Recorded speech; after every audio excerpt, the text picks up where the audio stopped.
Hi everyone, my name's Ivory. Welcome to this happy belated birthday card project. Sometimes, if like me, you often forget. So won't it be really nice to send them a perfect card, just to make up for your forgetfulness? So here it is. It's a quick and easy card and there's a great technique in it, and I just hope you like the technique. So what we'll do is we'll start off. I'll go through and make everything. If there's anything that I can add a link to, I'll put it in the description box below. If you've ever got any questions, please feel free to get in touch. We're going to start off with my favourite size, the 7x5" card base. And I'm going to make a good sharp score along the edge. I've been asked why I do this, and it's just so A, it looks nice and professional, and B, it stands up nicely when it's on somebody's mantelpiece or windowsill, because there's nothing worse than lots of creases along the top and it literally looks nasty, really. I want to say cheap and nasty, but you know what I mean. So if you've got a good sharp score line, it just makes it look a little bit more professional. So we're going to use the card landscape ways, and I'm going to show you the size on our cardometer just for anybody who's new and that's not watched before. So this is the size we're going to be working with. It's smaller than the A5 and it's larger than the A6. Now I know in other countries the A5, A6 are called different things. I think they're A2 and A3, could even be A1, I'm not sure. But it's 7x5" that we're going to be working with. So it's a nice size and looks nice on anybody's mantelpiece. So the first thing we're going to do is the inside, because we like to decorate our insides, because there's nothing worse than having a beautiful card and opening it up and it just says from Ivory. So it's a bit of a letdown. So the first thing we've got is just a card blank base layer. Oh, I'm just what's happening with my camera? There we go, we're autofocusing. So I've cut a layer to fit the inside, and I've just inked around the edges a little bit with the olive green ink from Anna, which is quite a good point actually, because just because Anna's got inks and a lot of people use distress inks to do edges and things, try Anna's, they're great. I use them for all of my distress work now, and they just look so good, and they've got a good finish on them. And they go lovely on all your embossing as well. So, okay. So that's our layer for the first layer of the inside. Now, this is where the technique comes in. For the outside of the card, I've used one of the Fretwork 2 dies. And this is how it looks in its full state. Now, for the inside, what I've done is I've cut the Fretwork die, and I've stamped a little message, happy belated birthday, because of my forgetfulness. And then where I've stamped the actual message, I've placed it onto the Fretwork 2 die cut, and I've trimmed all the way around to cut out the panel in the Fretwork die, so when it sits on my insert I can slip the message into it and it's still flat, so the card will still fall flat. And it's a great technique for something a little bit different, and you're sort of just turning your dies into something that's a little bit more versatile. You can do quite a lot with the dies, but I do like this technique. So what we're going to do is, the first thing, we're going to add a little bit of glue to the back of our die cut. I'm using Glossy Accents because for my liquid glue it's my glue of choice. Let's have a look. I've used Glossy Accents for a long time. I've tried other makes and brands, but I always go back to this. So let's just add these in sections that are covered, so that we can then stick it to the inside of our card.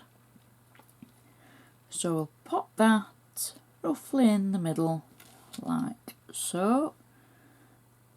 And that little bit of glue will hold it down. And then I've got some tape on the back of my little message. She says, just take the tape away at the back of it. And then that sits so perfectly in that hole that you've cut. I should say aperture really, if I'm being posh. But it's a hole, isn't it really? We've cut a hole in the die. So that sits perfectly in our hole. And our card will still close flat. And it will match perfectly to the outside. So talking of which, we shall move on to the outside. Now I always give another score before we start.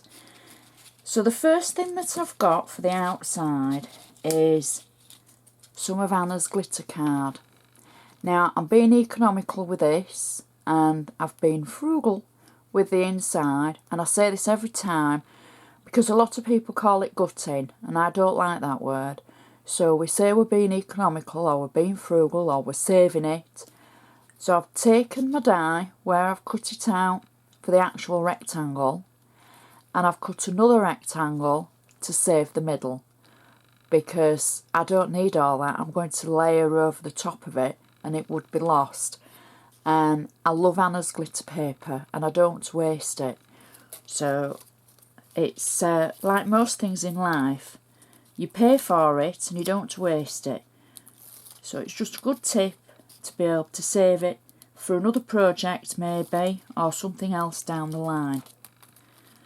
So the first thing I'm doing is I'm just going to add my glitter layer to the front of the card. And try and get it roughly straight as I'm trying to look through the camera.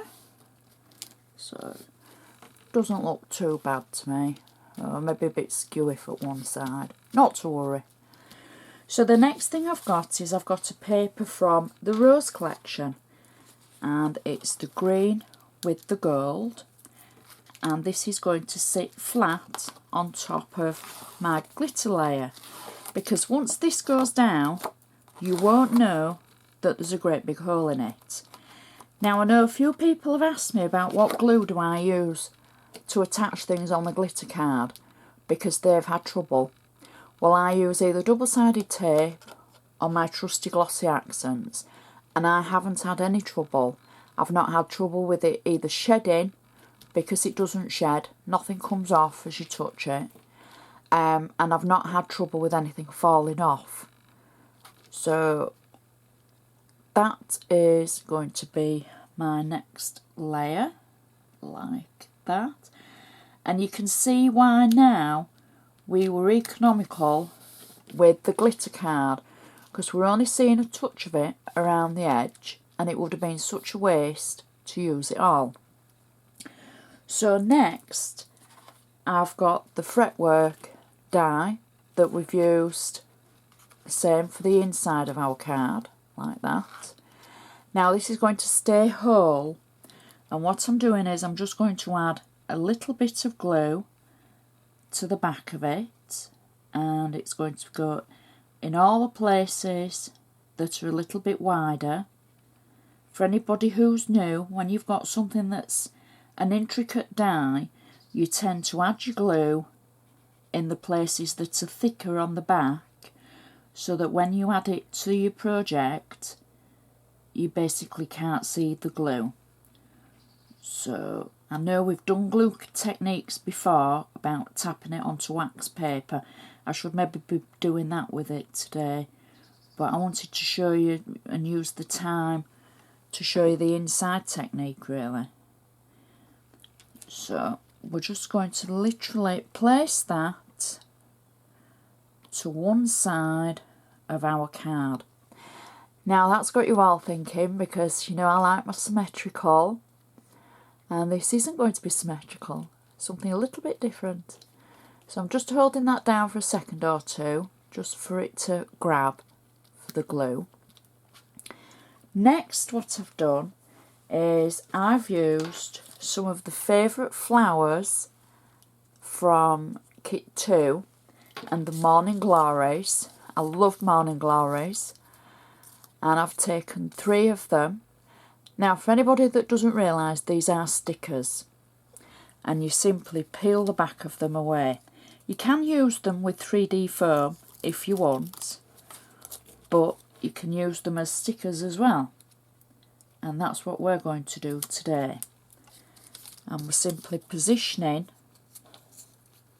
our Morning Glories like this. And final one, I've taken 2 blue and 1 of the red Morning Glories, and that's the 3rd one. And then I've taken 1 of the sentiments from the Artfully Said vellum stickers, and I've got 3D foam on the back of it, and I've actually matted it onto Ivory cardstock and cut it out. And just to give you a quick tip, when you mat anything onto cardstock and cut it out edge to edge, just if you've got an ink pad the same colour, just take it round the edge so that it's like on this where I've matted it onto Ivory cardstock.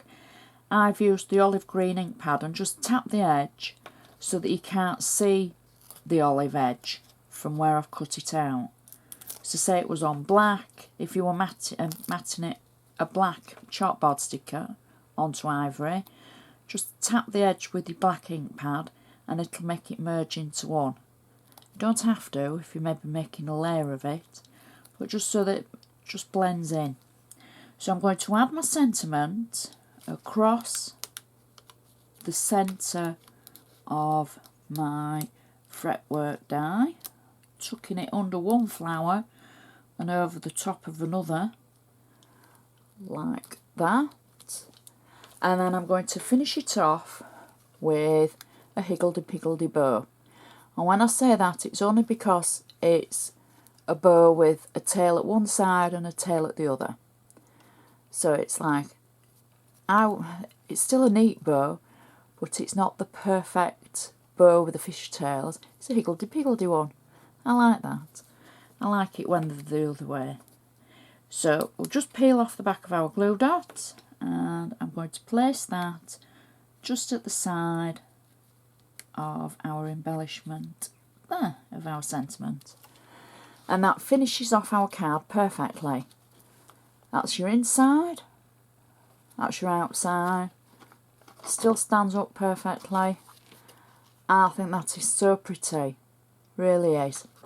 So I'd like to thank you for watching. I hope you've enjoyed this. I hope you've liked the technique for the inside. I think it's a great technique. If you've got any comments, anything to say, please give me the thumbs up. Please share. Oh, and I've got to say hello to Rosemary. Rosemary, thank you so much for your lovely email. I'm so pleased that you watch, and you watch every day.